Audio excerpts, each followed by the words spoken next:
গুজরাতের এই ঘটনা সামনে আসার পরই সোশ্যাল মিডিয়ায় সরব হয়েছেন দেবাংশু ভট্টাচার্য। তিনি লিখছেন, বাংলার ক্ষেত্রে আইন শৃঙ্খলার ব্যর্থতা আর গুজরাতের বেলায় দুর্ঘটনা। বিজেপির নেতাদের নজর কি শুধু দক্ষিণ 24 পরগনাতেই থাকবে, নাকি গুজরাতের দিকেও নজর থাকবে বিজেপি নেতাদের? বাংলায় হলে মুখ্যমন্ত্রীকে দোষারোপ, আর গুজরাতে হলে দুর্ঘটনা। গুজরাতের এই বিস্ফোরণে মৃত্যু মিছিল নিয়ে বিজেপিকে আক্রমণ শানিয়েছেন দেবাংশু ভট্টাচার্য।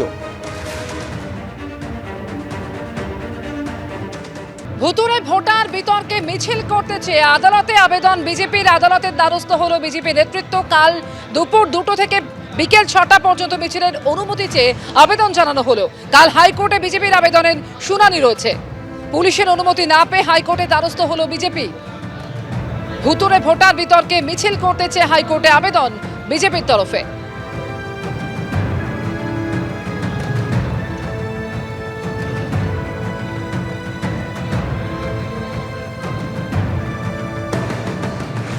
একদিকে পুলিশের নজরদারি কোথায় ছিল তা নিয়ে প্রশ্ন যেমন তুলছেন এলাকার মানুষ, আরো মারাত্মক অভিযোগ উঠছে পুলিশের বিরুদ্ধে যে লাইসেন্স দেখার নাম করে টাকা তুলে নিয়ে যেত পুলিশ। এমন অভিযোগ তাদের।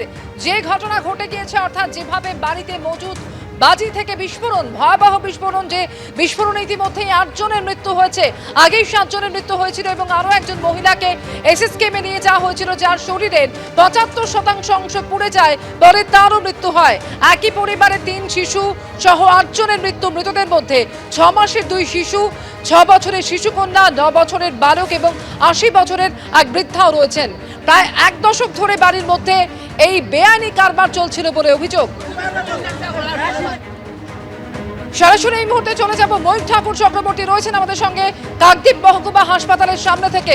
ময়ূক, ইতিমধ্যেই আমরা আগেই জানতে পেরেছিলাম যে ওই 7 জনের দেহ যা নিয়ে যাওয়া হয়েছিল কাকদ্বীপ হাসপাতাল এবং সেখানে ময়নাতদন্তের প্রক্রিয়া শুরু হয়েছিল বেশ কিছুক্ষণ আগে।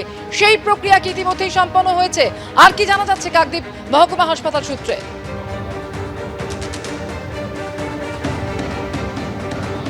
দেখো, যেটা জানা যাচ্ছে যে কিছুক্ষণ আগেই এই 7 জনের শরীরের যে পোস্টমর্টেম সেটা কাকদ্বীপের মহকুমা হাসপাতালে শেষ হয়েছে।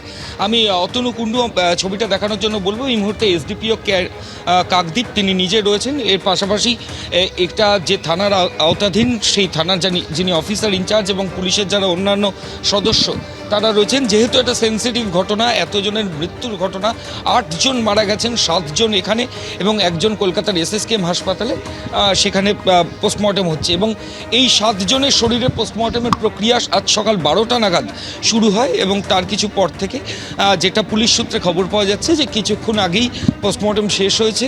ওই মৃতের পরিবারের তরফ থেকে তাদের এক সম্পর্কে কাকা আছেন যিনি বডি হ্যান্ডওভার নেবেন এবং তার পরবর্তী ক্ষেত্রে পুলিশ আধিকারিকরা দেহ দিয়ে দেবেন। প্রাথমিকভাবে ফরেন্সিক যারা অটোপসি সার্জন যারা পোস্টমর্টম করেছেন তারা কজ অফ ডেথ অর্থাৎ মৃত্যুর কারণ হিসাবে বলছেন যে আগুন লাগা, বার্ন ইনজুরি, অর্থাৎ এই ইনজুরির কারণেই কিন্তু এই ইম্প্যাক্টের কারণেই কিন্তু 7 জনের মৃত্যু হয়েছে। আজকে সকাল থেকেই এই পোস্টমর্টম ঘিরে একটা সেন্সেশন ছিল।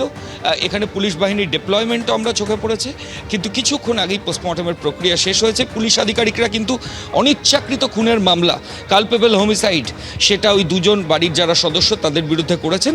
এবং সুন্দরবন পুলিশ ডিস্ট্রিক্টের তরফ থেকে যেটা বলা হচ্ছে যে ওই 2 জন অফিসিয়ালি এখনো পুলিশের খাতে অ্যাবসকন্ডিং অবস্থায় রয়েছে, পলাতক অবস্থায়।